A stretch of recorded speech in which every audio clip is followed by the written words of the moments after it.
eo amin'ireo fanikevitra politika kosa indray mitondra ny fomba fijeriny manoloana ny firafitra ny anteny mera-pirenena André Mato Maurice Beranto ny fivitana solombavam-bahoaka izay nambarany ity farany fa ezaka ary dingana lehibe vitany Madagasikara. Ny firafitra ny anteny mera-pirenena ho hitantsika eo ny tena marina satria raha ny mienonareo fanambarana izay mivoaka tato sahala amin'izay fanambarana nataon'ny Ramatoa secrétaire national ny TGV dia mazava tsara fa na io mampahary io zavatra tsy mbola mitsangana amin'ny tena izy akory za zany zao dia miandro inona no tenen'ny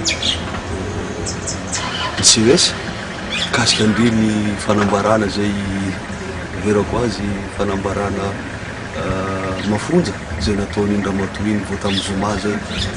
Faharoa ny filoham-pirenena vaovao moa no fanambarana hoe tsy hametraka an'izany firenena tan-dalàna zany.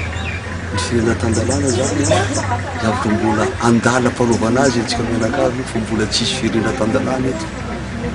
Ka za zany dia miangavy ny filoham-pirenena vaovao hoe raisina ndraikitrao safidiana anao zay premier ministre verinao tokony havita hanampy anao atsakany sy andavany mba havitanao anatanteraka ny eritreritro mikasika ny firenena.